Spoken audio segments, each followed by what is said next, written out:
Hey everybody, this is Nico Mestis here. I'm just showing you my self-concept collage that I produced throughout like the whole afternoon today. So I'm definitely very proud of this work. Besides the drawing, of course, like I said, I'm definitely not an artist, but that's okay. I definitely do my best, and that's all anybody can do, I guess. So, but yeah, so I'll go right into it. Within my self-concept collage, I reflected on my personal qualities that I believe that I acquire, such as empathy, adaptability, creativity, and confidence, as well as professional values, including autonomy, client-centered care, inclusion, well-being, and cultural awareness, and all of which guide my holistic approach or philosophy to supporting the emotional, physical, social, and spiritual needs of clients in a strength-based manner. And these qualities and values allow me to build rapport, empowering clients, and design meaningful interventions that foster engagement and positive outcomes, and demonstrating why I believe that these qualities and values and philosophies help make me an effective therapist and will be an effective therapist in the future. And yeah, so that's why I had right here I have empathy with the heart, because I always show empathy within every population that I work with. I always make them feel heard and understood, and like somebody's actually there caring for them, just besides, a lot of settings, especially in a hospital setting, like nurses or psychiatrists or any sort of doctor, doesn't really feel as like professionally like have a very good professional relationship in the aspect, just because they're really just doing their job and making sure they're healthy and their vitals are looking good, and all of the anatomy based stuff. But like on the actual like humanistic side, I feel like that's where recreational therapists thrive, is because we're able to actually sit down and talk with them and get to know them, and being able to actually converse and having them confide in us. And I think that's a huge thing to have within recreational therapy. So that's definitely what I believe I acquire as well, or obtain within my or have, I guess, within my personal qualities. And then as well as adaptability, especially with me working at Ability 360 as a personal trainer. Like the last year has been mind blowing in how I've grown as a professional within that realm, and just being able to adapt to certain clients' needs and their interests as well, just like you do in recreational therapy. So I think that's honestly hand in hand helped me become the and want to be and not want to become, but like become in the future the best therapist in occupational therapy and recreational therapy that I can be. And then I have the autonomy pointing with the arrow, just because autonomy means, perceived self-choice. So they're allowing them to do what, like the clients or the population that you're working with, you're allowing them to have that autonomy to, speak up and say if they don't like something, or if they are more interested in another intervention. Then you have to be able to allow that and just adapt based upon their needs and wants. And so that's why I also have the handcuffs right there too, is because it's not like they're handcuffed to an intervention and we have to do that intervention only. Like that's where their perceived self-choice comes in. And so I believe that's a huge aspect to have as well, and quality to have. And then why I have these like feeling more connected is for the social aspect within the strengths-based manner. And um, right here I have my little sad bicep that I made, but that as well, like the rope right there, that's to help with visualizing like you're implementing interventions that align with their strengths. And so it helps build confidence, and it helps build that connection between you and the populations that you're working with, is because they know that they're being heard and that they are being able to implement interventions or activities that they want. And that's honestly a very needed thing, and to help just build community too between the groups and the populations that you work with. And yeah, say on the left side, all of this with cultural awareness, empathy, all of that I went over, inclusion, creative, and confidence. I just illustrated it more, but yeah, that's basically my personal qualities and my values and my philosophies that I believe that make me an effective therapist and will make me an effective dual therapist in the future.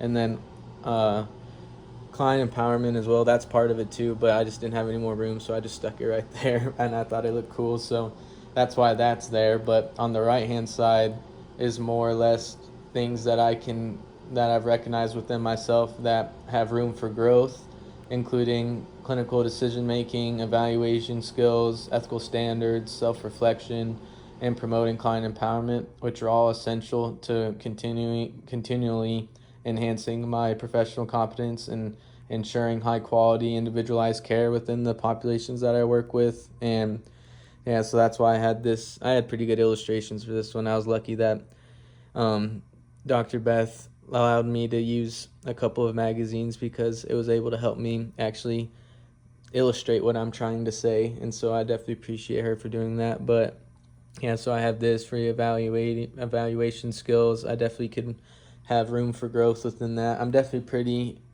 adequate in it right now, like within evaluating skills. Like I definitely, all of the classes I've taken over here at ASU within recreational therapy, like the assessment documentation class is definitely a huge class and course to take if you're in the recreational therapy realm, because it actually helps you understand how to write soap notes and burp notes, which definitely help like you like build your confidence within being able to evaluate a certain population or a certain individual in their diagnoses and everything else, that like all of their health history, that has definitely helped me within my personal training field. So I definitely appreciate that class a lot. And then as well as self-reflecting is always a huge aspect I feel like that everybody needs to do too, just because if you want to always grow, you have to be able to actually visualize it and realize it within yourself that you're not like nobody's perfect. We're always going to be continuing to strive for more and for greatness. And so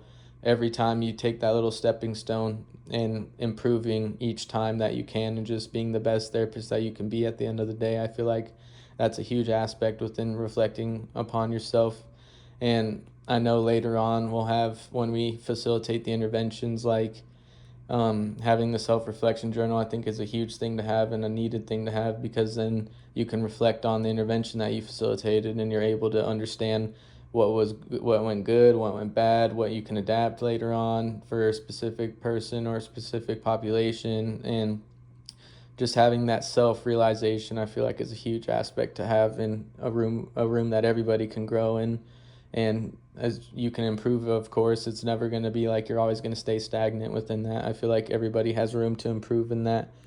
And then for my ethical standards, I had the house of cards right here, because I feel like ethical standards is definitely a huge foundation within recreational therapy, because if you don't abide by them, then you're ethically not doing what you're supposed to do. And I feel like that's a violation of the policies too at the same time. So it's definitely, you want to follow the ethical standards, that's for sure. So that's why I had that, is because if you can't even follow the foundation of what recreational therapy is, then everything will just collapse above it. And so if you want to strive to be great within your profession, or if you're in child specialist profession or child life, like just having those standards down and being able to implement those standards and abide by those standards throughout your practice, I feel like you'll be the most successful within that, as I will too. That's why I'm definitely going to have to abide by both the OT ethical standards and the recreational therapy ethical standards. So just being able to realize that and knowing that you're staying within those guidelines, then you'll always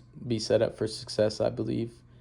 And then, yeah, for clinical decision making, that obviously I think I've definitely grown with that too. But at the same time, I know there's room for area of improvement within that. And just being able to know exactly, like once you have the diagnosis of your groups and you have a good understanding of what their wants and needs are, then just where that clinical decision making comes in handy, especially because within us being recreational therapists, you always have to make decisions and use evidence-based to support it. And so I feel like that's obviously a huge thing, to a room for improvement as well. And I feel like this self-concept collage assignment definitely highlighted the importance of self-awareness in my practice and reinforcing how visual expressive tools like collages can be effective in recreational therapy to explore identity, support emotional expression, and strengthen therapeutic engagement.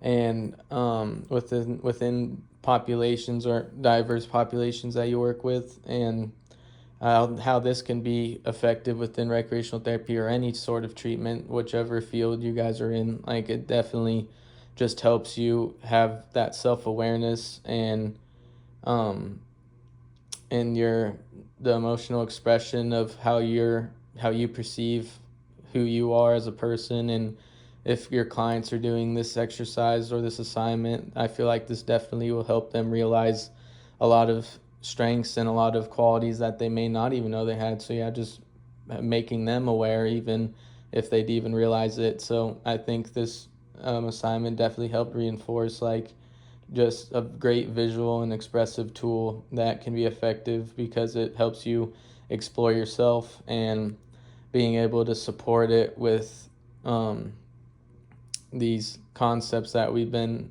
like are the values, philosophies, and qualities within our chapter 5 of the Austin and Dawson's textbook. Like, it just, obviously the clients won't have textbooks, I hope I say, or else they're going to definitely be having a leisure education intervention for sure. But like, in general though, like if people were to do this just based upon themselves and what they like to do and their interests, then it even helps build community because everybody gets to know a little bit about everyone and what they love to do and what their interests are. And you can use that within treatment because then you'll know what their strengths are and what their limitations are, and so you're able to build the best intervention that you can for them. But yeah, this is my self concept collage. Thank you guys. I hope you guys enjoy, and I'm looking forward to seeing your guys' concept collages as well. Have a good night, you guys.